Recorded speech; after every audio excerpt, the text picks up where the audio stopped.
सरकार का कहना है कि जो 2-2.5 साल रहा है वो बेहद अपने आप में यूनिक है। शासन में बैठे लोगों से ये पूछना चाहता हूँ, इन 2.5 वर्षों में आपने खेती के लिए और वन उपज के लिए क्या ऐसे कदम उठाया जिससे हमारे आदिवासियों का और ग्रामीण अंचल में रहने वाले हर बस्तरिया का क्या आर्थिक उन्नति हुई? भी सरकार का कहना है कि हम तेज़ी से काम कर रहे हैं, हो सकता है कि 2-4 जगह छूट गया हो। ये सरकार का कहना है, ग्रामीणों से पूछो, ग्रामीणों का क्या कहना है। सरकार तो बोलेगी कि हम विकास कर रहे हैं। तो क्या जनता का विकास का करना बीजेपी कांग्रेस ये करना जरूरी है? उनको तो विकास ज़्यादा जरूरी महत्व रखता है। देखिए, जब तक चुनाव रहता है तब तक पार्टी होना चाहिए, जब सत्ता आए तो चाहे मुख्यमंत्री कोई भी बने, किसी की भी सरकार बने, छत्तीसगढ़ के हर नागरिक के भलाई के बारे में सोचना चाहिए। तो ऐसा क्यों? पैसा तो आ रही है यहाँ, लेकिन विकास का काम नहीं हो। क्या बीच में जो है सेंधमारी वो सिर्फ बोलने से नहीं होता, धरातल पे दिखेगा तब तो हम मानेंगे। मैं बोल दूं कि इतना करोड़ रुपए इसमें खर्च किए, अरे कहाँ किए, कहाँ स्वीकृति की कॉपी कहाँ है वो दिखा दीजिए। कौन सा रोड स्वीकृत हुआ, किसके लिए अस्पताल बना, किसके लिए स्कूल बना, वो तो दिखा दीजिए। तो पैसा तो यहाँ भरपूर मात्रा में आ रही है। हम तो चाहते हैं करे, डेवलप करे, लेकिन सिर्फ डेवलप हमारे पहाड़ों को लूटने से डेवलप नहीं होता।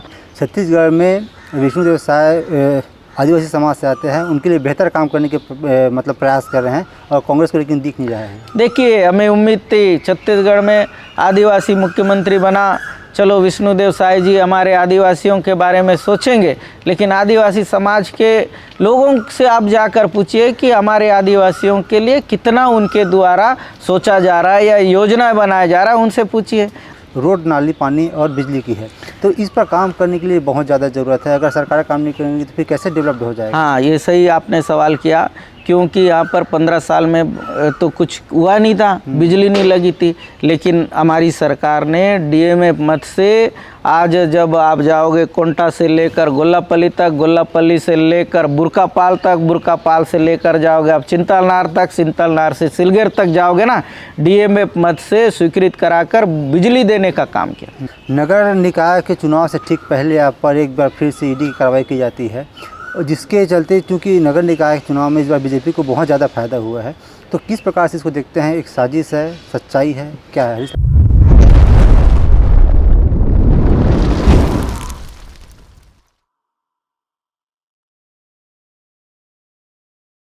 नमस्कार, आप देख रहे हैं TNR न्यूज़ और मैं हूं आपके साथ रुपेश ठाकुर। TNR न्यूज़ की टीम निकल चुकी है छत्तीसगढ़ में, जो भाजपा सरकार का 2.5 वर्ष पूरा होने वाला है। ऐसे में जो दावे और वादे किए गए थे चुनाव के दौरान कि छत्तीसगढ़ को हम तेज़ी से आगे बढ़ाएंगे, जो विकास का काम रुका हुआ है, कांग्रेस का जो 5 साल का कार्यकाल रहा था उसमें कुछ काम नहीं हुआ, इस प्रकार की बातें किया जा रहा था। लेकिन जो 2 साल के बाद क्या कुछ जनता के बीच में बदलाव आया है, कितना विकास उनका हो पाया, हम चर्चा करते हैं ग्रामवासियों से और जो प्रतिनिधि वहाँ से हम उनसे जानने समझने का प्रयास करते हैं कि जो क्रियान्वयन हो रही है योजनाओं का वो कितना सही है, धरातल पर कितना उतर रहा है। आज हमारे साथ मेहमान हैं सुकमा जिले के जिलाध्यक्ष हरीश लखमा जी। आपका बहुत बहुत स्वागत है। स्वागत है रुपेश जी आपका सुकमा में। जी धन्यवाद। और ये आपके साथ शायद तीसरा चौथा मुलाकात है जी। चलिए, हम प्रयास करते हैं सर लगातार, बीच बीच में जो क्षेत्र की जनता है वहाँ तक जो योजनाएं पहुँचे नहीं पहुँची, जनता कितना नाराज़ है, कितना खुश है, तो इसी कड़ी में हमारा यहाँ आना हुआ है। सरकार का कहना है कि जो 2-2.5 साल रहा है वो बेहद अपने आप में यूनिक है। जो जितना हम विकास का काम कर पाए हैं कांग्रेस सरकार अगर तुलना करें 5 साल में तो उतना नहीं हो पाया था। क्या लगता है आपको? देखिए, जैसे अभी आपसे पता चला कि आप यहाँ पर 8 दिनों से लोगों से मिल रहे हैं, तो लोगों से मिलने के बाद कैसा लगा, क्या फील हुआ? क्या सरकार वास्तव में काम कर रही है ऐसा लगा? मुझे तो नहीं लगता कि इन 2.5 सालों में यहाँ का आदिवासी हो चाहे यहाँ का गैर आदिवासी व्यापारी कोई भी वर्ग खुश हुआ हो। आज वादे तो बहुत किए इन्होंने कि हम युवाओं को रोज़गार की बात किए, आदिवासियों को आगे बढ़ाने की बात किए, और अनेक जो किसानों के लिए, माता बहनों के लिए जो भी वादे इन्होंने किए इन 2.5 सालों में पूरा करने का काम ही नहीं किया, जिसका आक्रोश आप गांव में जाके देखिए, दिखा भी होगा। और जैसे हम जो सुकमा के रहवासी हैं, हम यहाँ पर सिर्फ खेती और वनोपज से हमारी जीविका चलती है, तो मैं शासन में बैठे लोगों से पूछना चाहता हूँ, इन 2.5 वर्षों में आपने खेती के लिए और वनोपज के लिए क्या ऐसे कदम उठाया जिससे हमारे आदिवासियों का और ग्रामीण अंचल में रहने वाले हर बस्तरिया का क्या आर्थिक उन्नति हुई? उसके लिए आपने क्या पहल की? पहले इसका जवाब हम उनसे पूछते हैं। और हम यही कहना चाहते हैं कि इन 2.5 सालों में सिर्फ और सिर्फ वाहवाही के अलावा कुछ नहीं हो रहा है। सरकार में बैठे लोग सिर्फ हमारा शोषण कर रहे हैं, उसके अलावा कुछ नहीं हो रहा है। माइनिंग लूटने का काम हो रहा है। आज जगरगुंडा हो, चाहे करे गुट्टा, बड़े बड़े पहाड़, जो पहाड़ों पर जो नज़र है यही काम है। 2.5 साल में सिर्फ नज़र है, बाकी काम कुछ नहीं। जी, ऐसा हो सकता है सर कि जहाँ जहाँ हम गए हैं वहाँ से इत्तेफाक से विकास का काम नहीं हुआ हो, लेकिन लगभग हम एक विधानसभा क्षेत्र में 10 से 12 पंचायत जाते हैं और वहाँ के लोगों से चर्चा करते हैं तो समस्याएं तो बहुत ज़्यादा है, लेकिन फिर भी सरकार का कहना है कि हम तेज़ी से काम कर रहे हैं। हो सकता है कि 2-4 जगह छूट गया हो। ये सरकार का कहना है। ग्रामीणों से पूछो, ग्रामीणों का क्या कहना है। सरकार तो बोलेगी कि हम विकास कर रहे हैं, लेकिन मैं आपको बता दूं, जब 2018 में भूपेश बघेल जी की सरकार बनी, गांव-गांव में सड़कें बिछी, वही सड़कें आज भी कहीं कहीं अधूरे पड़े हैं। अन्यथा एक भी ऐसा कार्य बता दीजिए जो भारतीय जनता पार्टी के सरकार में स्वीकृत हुआ। हमारे सरकार में बड़े बड़े पुलों का निर्माण कराया जा रहा था, उन कार्यों को भी निरस्त करने का काम भारतीय जनता पार्टी की सरकार ने किया, जिसका आक्रोश आप उस गांव में जाएंगे तो भारतीय जनता पार्टी के प्रति दिखेगा। आज चाहे वो पुल का काम, चाहे वो भाजपा का हो, चाहे कांग्रेस का हो, हर कोई चलता है, वहाँ के लोग चलते हैं। तो ये सरकार सिर्फ ये नहीं सोचना चाहिए कि भाजपा का गांव है या कांग्रेस का गांव है, हम वहाँ पर विकास करेंगे। ऐसा अगर सोचने वाली सरकार है तो निश्चित रूप से हमको छत्तीसगढ़ में, बस्तर में ऐसी सरकार हमको नहीं चाहिए जी। और सारे लोगों को लेकर चले, हम ऐसी सरकार चाहते हैं। और जिस तरह से आज गादीरास का हो, कांजी पानी का हो, चिकुरपाल का, बड़े बड़े ब्रिजों को जो निरस्त करने का काम क्यों किया? क्योंकि वो नहीं चाहते कि यहाँ के ग्रामीण का आवागमन ज़्यादा हो, लोगों की पहुँच प्रशासन तक कम हो, ये उनकी मंशा है। और आज जब अंदरूनी गाँव में स्कूलें बनती 15 साल की सरकार में, भूपेश बघेल जी की सरकार, कवासी लखमा जी की सरकार थी, उन स्कूलों को खोलने का काम किया। जगरगुंडा जैसे जगह में एक काला पानी का सजा हुआ करता था, उसको हमारी सरकार आने के बाद खोलने का काम किया, अस्पताल बनाने का काम किया। आज आप यदि जाएंगे तो आपकी कार भी चले जाएगी। पहले कार क्या, मोटरसाइकिल क्या, बैलगाड़ी जाने पर नसीब नहीं था, लेकिन आज बड़ी बड़ी गाड़ियां चल रही है। किसके कारण? सिर्फ कांग्रेस की सोच थी, विकास, सुरक्षा और भरोसा, ये हमने दिया। जी, जो बात आप कह रहे हैं सर कि जो विकास कार्य पहले स्वीकृत हो चुके थे इसको निरस्त कर दिया गया है। जब हमारी इंटरव्यू थी दादी जी के साथ तो उनका भी कहना था कि बीजेपी अपना द्वेष भाव दिखा रही है, पक्षपात कर रही है ताकि विकास ना हो सके। तो क्या जनता का विकास का करना बीजेपी कांग्रेस ये करना जरूरी है? उनको तो विकास ज़्यादा जरूरी महत्व रखता है। देखिए, जब तक चुनाव रहता है तब तक पार्टी होना चाहिए। जब सत्ता आए तो चाहे मुख्यमंत्री कोई भी बने, किसी की भी सरकार बने, छत्तीसगढ़ के हर नागरिक के भलाई के बारे में सोचना चाहिए। लेकिन ये सरकार हर नागरिक के भलाई के बारे में नहीं सोचती, सिर्फ और सिर्फ उनके बीजेपी के नेताओं की भलाई के बारे में सोचती है। उदाहरण के तौर पर आज आप जांच कराइए सुकमा जिले का, और जब से 2.5 साल में यहाँ पर 157 कुछ पंचायतें हैं, 157 पंचायतों में कितने निर्माण कार्यों की स्वीकृति जिला प्रशासन हो चाहे हमारे राज्य की सरकार ने किन किन पंचायतों में कितने कार्यों की स्वीकृति की। मैं आपको दावे के साथ ये कह सकता हूँ कि आज गोंडेरास में जाइए तो 1 रुपये का स्वीकृति नहीं है, लेकिन वो जिला का जो भाजपा का अध्यक्ष है उनके गाँव में जाकर देखिए 3-3 करोड़ की स्वीकृति है। इस तरह के भेदभाव क्यों?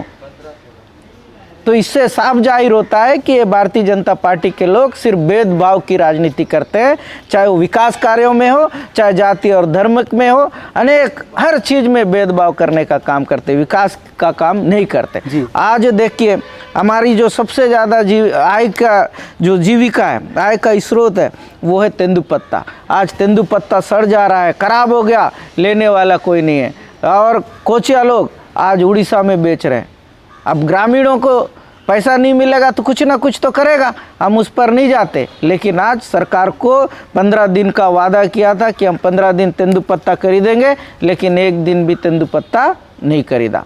टारगेट कम कर दिया गया, कहीं ना कहीं लेट किया गया, जिससे तेंदुपत्ता खराब होगा, उसका जवाब कौन देगा?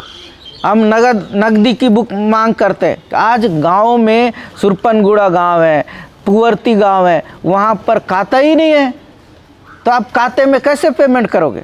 यहाँ की परिस्थिति को देखकर नियम और नीति बनना चाहिए, ना कि दिल्ली और रायपुर में बैठकर।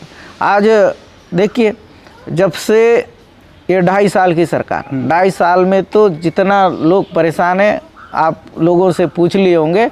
और ये जो मोदी जी का जो 13 साल चल रहा है, ये इन 13 सालों में आज डीजल नहीं मिल रहा लोगों को, पेट्रोल नहीं मिल रहा है, खाने की वस्तुएं बढ़ गई है, दरें बढ़ गई है, इसका जवाब कौन देगा? और ये कहते हैं कि 70 साल में कांग्रेस ने क्या किया? कांग्रेस ने वही काम नहीं किया जो भारतीय जनता पार्टी की सरकार, जो गरीबों के पेट में लात मारने की काम कर रहा है, वही काम कांग्रेस ने नहीं किया। जी, ये बात तो सच है सर। जो सुविधाएं यहाँ मिलनी चाहिए थी, अभी तक सुविधाएं यहाँ के लोगों को नहीं मिल रही है। लेकिन जब हम बात करते हैं कि हज़ारों करोड़ रुपए की राशि यहाँ स्वीकृत किया जा रहा है, उसके बाद यहाँ क्षेत्र विकास की जो हम देखते हैं हालात को, बहुत ज़्यादा हालात ख़राब है। तो ऐसा क्यों? पैसा तो आ रही है यहाँ, लेकिन विकास का काम नहीं हो, क्या बीच में जो है सेंधमारी, वो इस वजह से बात हो? हजारों करोड़ों की स्वीकृति कहाँ पर है? सिर्फ बोलने से नहीं होता, धरातल पे दिखेगा तब तो हम मानेंगे। मैं बोल दूं कि इतना करोड़ रुपए इसमें खर्च किए, अरे कहाँ किए, कहाँ स्वीकृति की कॉपी कहाँ है, वो दिखा दीजिए। कौन सा रोड स्वीकृत हुआ, किसके लिए अस्पताल बना, किसके लिए स्कूल बना, वो तो दिखा दीजिए।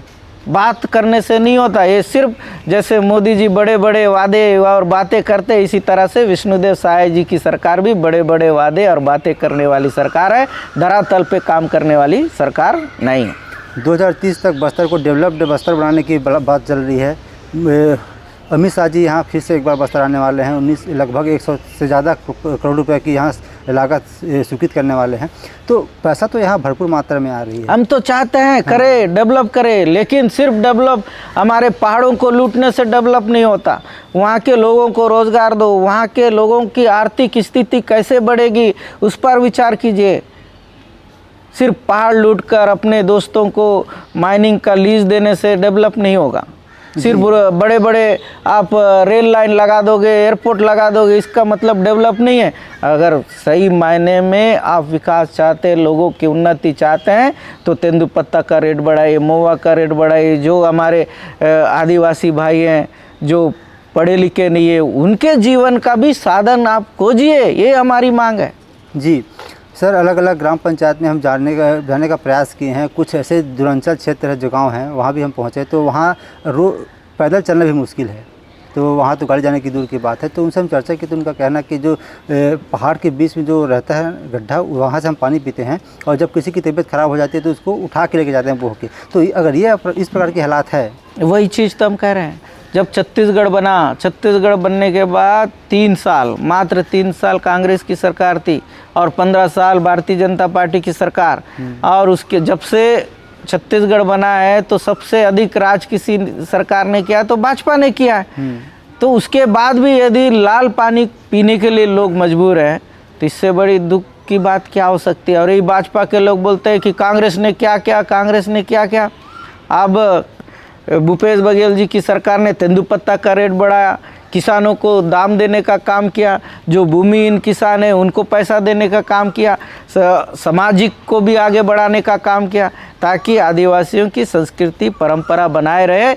इससे लिए हम लोगों ने देवगुड़ी निर्माण कराने का भी काम किया। तो मैं उनसे पूछना चाहता हूँ कि आदिवासी हितों की बात करते हैं, आदिवासी आज बस्तर की बात करें, 12 में 8 सीटें भाजपा जीता, वो पूरे आदिवासी है। लेकिन आदिवासी के उन्नति, उनकी संस्कृति, उनकी परंपरा के लिए ये भारतीय जनता पार्टी के विधायक हो, चाहे मंत्री हो, चाहे मुख्यमंत्री हो, उन्होंने आदिवासियों को क्या दिया? एक देवगुड़ी भी नहीं दिया, ताकि तुम्हारी परंपरा जो देवगुड़ी से हमारी आस्था है, उस देवगुड़ी को भी सुरक्षित रखने का काम इनके द्वारा किया नहीं जा रहा है। लेकिन आज मैं पिछले दिन माननीय मुख्यमंत्री जी आए थे, उन्होंने केरला पेंदा जैसे जगह में राम मंदिर के जीर्णोद्धार निर्माण के लिए 3 करोड़ रुपया, अगर हम विरोध नहीं करते, चलो और मंदिर भी बनना चाहिए, लेकिन आदिवासियों की आस्था से भी आप देखिए, उनके लिए देवगुड़ी बनाइए। वही पैसा यदि किसी ग्राम पंचायत में 1-1 करोड़ 3 पंचायतों में दे दिए होते तो वहाँ पानी की व्यवस्था भी होती। आप जैसे कह रहे हैं कि लाल पानी पीने को मजबूर है, लाल पानी पीने को मजबूर नहीं होते। आप आदिवासियों की बात करें, कांग्रेस हमेशा आदिवासियों को अपना वोट बैंक समझ कर रखी है, बना के रखी है, लेकिन छत्तीसगढ़ में विष्णुदेव साय आदिवासी समाज से आते हैं, उनके लिए बेहतर काम करने के मतलब प्रयास कर रहे हैं और कांग्रेस को लेकिन दिख नहीं रहा है। देखिए, हमें उम्मीद थी छत्तीसगढ़ में आदिवासी मुख्यमंत्री बना, चलो विष्णुदेव साय जी हमारे आदिवासियों के बारे में सोचेंगे, लेकिन आदिवासी समाज के लोगों से आप जाकर पूछिए कि हमारे आदिवासियों के लिए कितना उनके द्वारा सोचा जा रहा है या योजना बनाया जा रहा है, उनसे पूछिए। हमें तो नहीं लगता कि आदिवासियों के लिए कोई योजना बनाई हो या उनके आगे बढ़ने के लिए कोई नीति बनाई हो, जबकि आदिवासी ये भारतीय जनता पार्टी के सरकार में ज़्यादा परेशान है। आदिवासियों की कोई समस्या होती है, आप आदिवासी प्रतिनिधि मंडल जाता है तो मुख्यमंत्री जी के पास समय ही नहीं है उनसे मिलने के लिए। आदिवासी नेताओं से पूछ लीजिए आप कि आज आदिवासियों की बात अगर कोई करे तो उनकी बात सुनने वाला नहीं है। आज माइनिंग बिक रहा है, उनके लिए धरना प्रदर्शन कर रहे हैं हमारे आदिवासी, लेकिन एक सरकार को उनका सूद तक नहीं है। यही हमारी सरकार थी जब बैलाडीला नंदीराज पहाड़ में धरना प्रदर्शन हमारे आदिवासी कर रहे थे, तो बाकायदा सरकार के प्रतिनिधि आए और उनको लगा कि ये गलत हो रहा है, नंदीराज पहाड़ का जो लीज था उसको निरस्त करने का काम किया। ऐसा करे, आज जंगल कट रहा है, जंगल कट रहा है, पेड़ पौधे कट रहे हैं, जंगल का जो मेन जड़ है वो आदिवासी है। जंगल हमारी आत्मा है, हमारी आत्माओं के साथ खेलने का काम कर रहे हैं, तो आदिवासी कैसे खुश है? जी, जब तक सभी गांवों तक जो मूलभूत सुविधाएं हैं, बिजली, पानी और रोड, अगर इसकी सुविधा नहीं पहुंचेगी तब तक विकास की हम कल्पना भी नहीं कर सकते हैं। ये ज़्यादा जो मूल समस्या है बस्तर संभाग में, खासकर सुकमा जिले में, रोड, नाली, पानी और बिजली की है। तो इस पर काम करने के लिए बहुत ज़्यादा ज़रूरत है। अगर सरकार काम नहीं करेंगी तो फिर कैसे डेवलप हो जाएगा? हाँ, ये सही आपने सवाल किया, क्योंकि यहाँ पर 15 साल में तो कुछ हुआ नहीं था, बिजली नहीं लगी थी, लेकिन हमारी सरकार ने डीएमए मत से आज जब आप जाओगे कोंटा से लेकर गोल्लापल्ली तक, गोल्लापल्ली से लेकर बुरकापाल तक, बुरकापाल से लेकर जाओगे आप चिंतलनार तक, चिंतलनार से सिलगेर तक जाओगे ना, डीएमए मत से स्वीकृत कराकर बिजली देने का काम किया। और अभी बहुत सारे ऐसे पारा हैं जहाँ पर बिजली की आवश्यकता है। उन जगहों में यहाँ के मेरे पिताजी विधायक हैं और उनके द्वारा अभी मांग भी किया गया कि यहाँ बिजली लगानी है, अभी तक बिजली नहीं लग रहा। हमने खुद प्रशासन को भी लिख के दिया कि इन गाँवों में बिजली की आवश्यकता है, पहल ही नहीं कर रहे। पहल करेंगे तब तो होगा। बिजली की आवश्यकता सबको है, पानी की आवश्यकता सभी को है। आज या आप देखिए बीजापुर की बात करें, बीजापुर के विधायक कितना लड़ते हैं लोगों के लिए, लेकिन वो क्या सरकार में बैठे लोग उनकी बात को सुन रहे हैं? जब विधायक परेशान है तो यहाँ का आम नागरिक का क्या हाल हो सकता है, आप जान सकते हैं। जी, नगर निकाय के चुनाव से ठीक पहले आप पर एक बार फिर से ईडी की कार्रवाई की जाती है, और जिसके चलते चूँकि नगर निकाय के चुनाव में इस बार बीजेपी को बहुत ज़्यादा फायदा हुआ है, तो किस प्रकार से इसको देखते हैं? एक साजिश है, सच्चाई है, क्या है? इस लक्ष्मण जी देखिए, हमने तो पहले ही कह दिया कि बस्तर की आवाज़ अगर कोई उठाने वाले थे तो एक ही नेता कवासी लखमा जी थे। आदिवासियों की बात करते थे, जल जंगल ज़मीन की बात करते थे, माइनिंग की बात करते थे, तो उनका एक ही मकसद था कि कवासी लखमा जब तक बाहर रहेगा हम जल जंगल ज़मीन को लूट नहीं सकते, इसलिए उनको किसी भी तरह से फंसाओ। ईडी और सीबीआई का जो भी एजेंसीज है उनका गलत इस्तेमाल करो और उनको जेल में डालो। आज जेल में डालने के बाद क्या स्थिति हो रहा है आप खुद देख रहे हैं जी। और आप पर भी कार्रवाई हुई थी चुनाव से ठीक? हाँ, वो भी इस चुनाव के जस्ट पहले उनको लग रहा था कि नगर पंचायत में जानते हो यहाँ पर शहरी मतदाता थोड़ा सा ज़्यादा समझदार होते, इसलिए बीजेपी को दे दिया है ना, ज़्यादा समझदार है उन लोग, ठीक है। और उनको लगता है कि बीजेपी ही उनका सही तेजी है, लेकिन आज देखें सिर्फ धर्म की राजनीति करते हैं।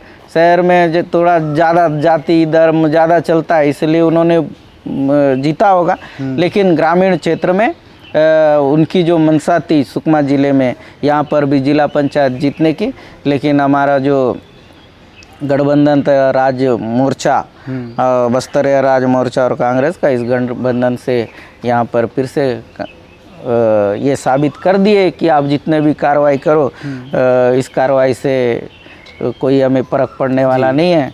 जैसे देखा जाए मनीष कुंजाम जी को भी बहुत डराने की कोशिश हुई। जो नहीं डरता है उसको किसी ना किसी हाल से डराओ और फंसा के जल जंगल ज़मीन को लूटो। और अगर कोई कांग्रेस का आदमी आगे बढ़ रहा है, कोई दूसरा पार्टी का आदमी आगे बढ़ रहा है, उसको डराओ, कांग्रेस पार्टी बीजेपी में शामिल कराओ, ऐसी मंशा रहती है। लेकिन हम डरने वाले लोग नहीं हैं। आदिवासी हमेशा लड़ता है और लड़ता रहेगा। जी, सुकमा जिले में जो एक और समस्या है सर, वो है किस प्रकार से जो पैसा यहाँ आ रहा है मदद में, उसका सही उपयोग हो। अगर कहीं पे कुछ डेवलपमेंट का काम हो रहा है तो जो उसका क्वालिटी है वो भी उतना ठीक नहीं हो रहा है। तो इसको सही तरीके से इस्टेब्लिश करने के लिए या फिर इम्प्लीमेंट करने के लिए क्या कुछ तरीका होना चाहिए? सबसे पहली बात तो डेवलप करने का जो मेन कड़ी है वो है जिला प्रशासन, यहाँ के बैठे कलेक्टर। कलेक्टर चाहेंगे तो डेवलप होगा, नहीं चाहेंगे तो नहीं होगा। लेकिन कलेक्टर अगर अच्छा चाहता रहता है कि अच्छा कुछ करना रहता है तो राजनीतिक दबाव आ जाता है, भाजपा के बड़े बड़े नेताओं का फोन आ जाता है, तो उनका भी सोच रहता है कि अरे सबसे पहले इनको कुछ किया जाए। ये कुछ करने के चक्कर में कहीं ना कहीं डेवलप रुकता है। और मुझे पूरा उम्मीद है प्रशासन अच्छा काम कर रहा है, आने वाले समय में और अच्छा काम करेगा।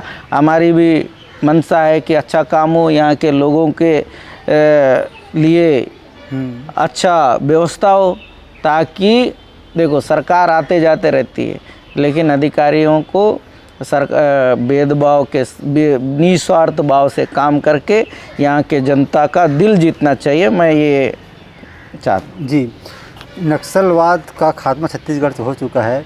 इसके लिए लगातार कवासी जी भी पहल कर रहे थे। आपके द्वारा भी जब हमारी इंटरव्यू थी पिछले बार, तब आपने आह्वान किया था कि बंदूक का रास्ता छोड़िए, मुख्य धारा में आकर जुड़िए। जब मुख्य धारा में आकर जुड़ चुका है तब एक बात और निकल कर सामने आ रही है, जो नक्सलवाद के आड़ में, खात्मा के आड़ में जो यहाँ खनिज संपदा है उस पर नज़र है उद्योगपतियों की। क्या सही है ये? देखिए, पूरा बस्तर का हर वर्ग का, हर व्यापारी, हर किसान, हर राजनीतिक दल के लोग चाहते थे कि नक्सलवाद का खात्मा हो। लेकिन खात्मा होने के बाद क्या परिस्थिति हो रही है आप देख रहे हो कि धीरे धीरे चलो नक्सलवाद तो ख़त्म हो गया, लेकिन उद्योगपतियों का जमावाड़ा हो रहा है, ज़मीनों पर बड़े बड़े लोगों की नज़र है।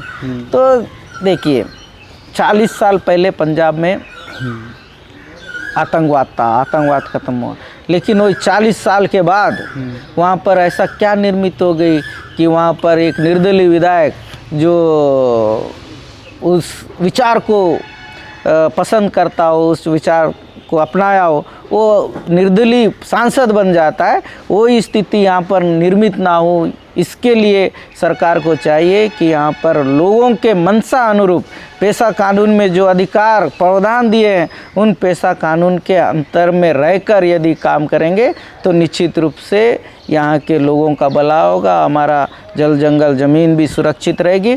और जिस दिन लोगों को लगेगा कि हमारे अनुरूप काम नहीं हो रहा है, हमारा पेशा कानून में जो हमें अधिकार मिले हैं या आदिवासियों को जो अधिकार मिले, यहाँ के रहवासियों का अधिकार मिले, उसके विपरीत यदि काम हो रहा है, लोगों को लगेगा, तो उस दिन भी ऐसे विचार पनपने में ज़्यादा देर नहीं लगते। जी, और ये बात भी निकल कर सामने आ रही है सर, बहुत लोग शिकायत भी कर रहे हैं, सोशल मीडिया में भी आ रही है कि जो नक्सलाइट यहाँ समर्पित किए हैं, तो उनके बाद जो उनको सुविधाएं मिलनी चाहिए थी, उन पर भी कहीं ना कहीं इधर उधर की घोटाले की बात चल रही है, फिर उनको सुविधाएं जल्दी से नहीं मिल पा रही है। तो ये कितना बड़ा नुकसान साबित हो सकता है आने वाले समय के लिए? देखिए, सबसे पहले तो मैं आपके प्रेस के माध्यम से मैंने मांग भी करी और आपके TNR न्यूज़ के माध्यम से भी मैं मांग करता हूं सरकार से कि आज जो बड़े बड़े हमलों में नक्सली शामिल थे वो सरकारी मेहमान बनकर काम कर रहे हैं, लेकिन जो निर्दोष आदिवासी थे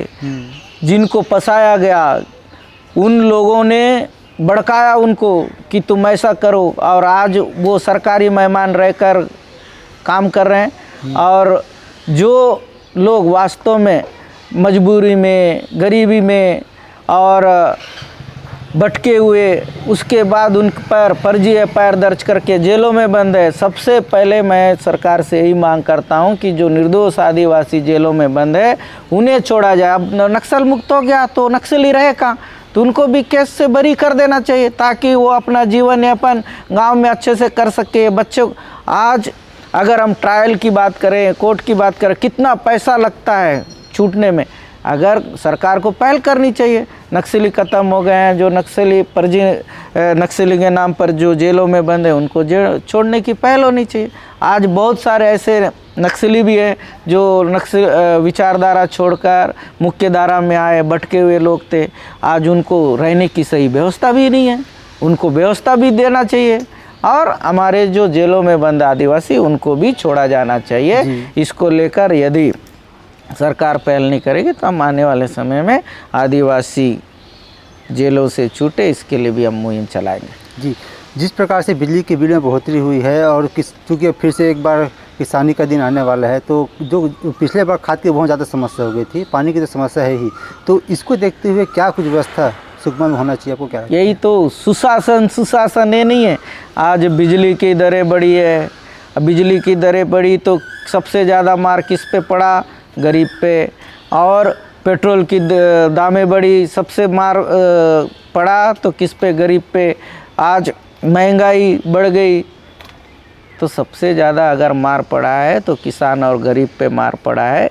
और हमारी सरकार ने 300 यूनिट तक बिजली मुक्त देने का काम किया था और ये मुक्त देंगे बोले और ज़्यादा बढ़ाने का काम किया। स्मार्ट मीटर बढ़ाकर स्मार्ट क्या सरकार साए बिजली का दरें बढ़ा रही है। हम तो ये सिर्फ लोगों को परेशान करने वाली बात है। और जितना ये कहते थे 70 साल में हमारी सरकार ने जब से देश आज़ाद हुआ उसके बाद से लेकर 50 रुपया से ज़्यादा पेट्रोल की दामें नहीं थी डीजल की, और आज 100 रुपया पार 95 हो गया। ये जो नागिन डांस करने वाली स्मृति ईरानी नहीं दिख रही है, रामदेव बाबा नहीं दिख रहे योगा करने वाले, वो कहते थे आपको 50 लीटर का डीजल चाहिए कि 35 लीटर का। अरे बाबा जी, हमको 50 रुपये में दिला दो, हमको 35 रुपये में भी नहीं चाहिए, 50 रुपये में दिला दो। बाबा जी भी नहीं दिख रहे, ना स्मृति ईरानी वो भी नहीं दिख रही है।